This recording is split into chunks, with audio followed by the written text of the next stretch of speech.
5 horror movies based on true events. Nightmare on Elm Street.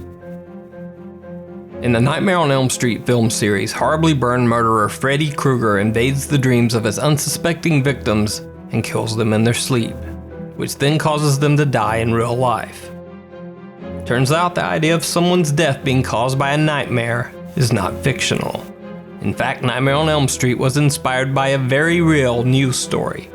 In 1981, 26 healthy men from the Asian country of Laos died in their sleep, usually screaming out just before death as if they were having a terrifying dream. Doctors and scientists couldn't understand what had caused the deaths or why the condition only affected Laotians. Physicians began to label the deaths as, quote, nightmare death syndrome. While studying the strange nightmare death syndrome, Professor Shelley Adler was told by one Laotian man, quote, when Laotians don't worship properly, then the spirits of their ancestors don't want to protect them. That's why the evil spirit is able to come and get them. Child's Play. The Child's Play series of movies is about a serial killer who uses Haitian voodoo to possess a child's toy, a doll named Chucky. It soon becomes apparent that Chucky is not your ordinary doll as he begins to terrorize the family. You stupid, you filthy slut! Well, the story of Chucky the possessed doll was inspired by the story of Robert the doll. Robert the doll was given to Robert Eugene Otto as a boy. One rumor said that the doll had been given to Otto by a Haitian maid who disliked the family and cursed the doll. As a boy, Otto could often be heard talking to the doll, always referring to Robert as if he were real. Visitors to the house claimed to hear small footsteps coming from the attic where Robert was kept, and the doll would often be found in a different room with no explanation as to how it got there. Otto kept the doll until his death. Robert the doll now resides in East Martello Museum in Key West, Florida. The museum receives hundreds of letters about the doll every year, but they don't come from fans. In fact, the letters are usually written apologies to Robert the doll. The writers claim that after visiting the museum and either laughing at or making fun of Robert, they experienced horrible bad luck, including accidents and bad health. They believe that they have been cursed by the spirit of Robert the doll. In this clip taken in the museum, many believe that Robert can be seen blinking on camera. This was not noticed by the original poster of the video. It was actually later pointed out by observant YouTube commenters. The Hills Have Eyes. The Hills Have Eyes is about a group of cannibalistic mutants living in the Nevada desert. They murder and feed on any travelers unlucky enough to pass through their hillside home.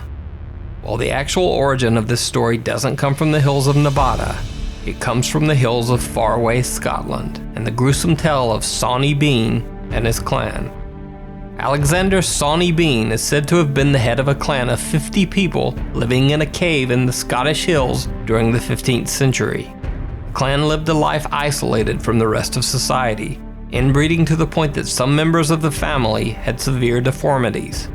Sawney Bean and his clan are said to have murdered, mutilated, and even eaten over 1,000 people who traveled near their home. The clan was finally captured by a posse sent out by King James VI of Scotland. Allegedly, the entire clan were taken to Glasgow and Leith, where they were severely tortured and then executed for their crimes. Some believe the tales of Sawney Bean to simply be 15th century legend, but actual written accounts of the clan and their crimes do exist. Psycho, the Texas Chainsaw Massacre, and Silence of the Lambs. Now you may be wondering why I included all of these movies into one entry.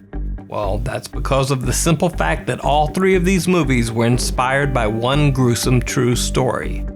The life of deranged serial killer, Ed Gein. Well, I figured he was just perfectly harmless and rather simple. Ed Gein, also known as the Butcher of Plainsfield, was arrested on November 16, 1957. When police searched his house, they found an absolute horror show. Ed Gein's furniture was handmade from human bones and covered with human skin. There were skulls that Gein had hollowed out and was using as soup bowls. There were body parts stored in bags and boxes. But perhaps the most bizarre of all, the authorities found female masks and costumes made of actual human skin. Presumably Ed Gein would wear these human skin suits when lounging around at home. When questioned, Gein said that he had started building his quote, woman suit after his mother's death because he wanted to become his mother. Ed Gein was deemed mentally unfit to stand trial and died in an insane asylum years later. But his grotesque legacy of real-life murders, grave robbings, and insanity went on to inspire the fictional characters of Norman Bates in Psycho, Leatherface in the Texas Chainsaw Massacre, and Buffalo Bill in the Academy Award-winning movie The Silence of the Lambs. It rubs the lotion on its skin or else it gets the hose again. The Possession. The 2012 horror movie The Possession might not be as popular as some of the other titles on this list, but the true story behind the movie might be one of the creepiest tales of all. The Possession movie is about a young girl who gets an antique box that is haunted by an evil spirit. Turns out the ancient case is called a dybbuk box and is used to trap demons, keeping them locked inside. Well, the real-life story of the dybbuk box came straight from the internet, or more specifically from the online auction site eBay.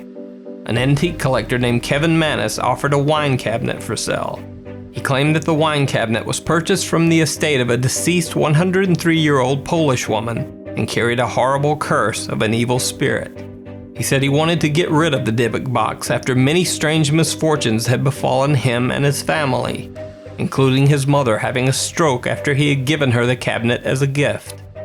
While the box was in his home, Kevin claimed to have violent nightmares from which he awoke with scratches and bruises.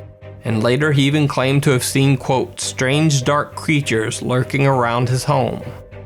Now, as weird of a sales pitch as that might be for an eBay item, apparently someone did want the dybbuk box. Kevin Mannis sold the cabinet to a student named Iosif Nietzsche. However, Nietzsche put the box back up for sale on eBay only 8 months later, after he and his roommates began having bad luck and nightmares similar to the ones Kevin Mannis had. The dybbuk box was then bought by Jason Haxton. Haxton claims that after owning the box, he began to break out in welts and hives, and even occasionally coughed up blood for no reason.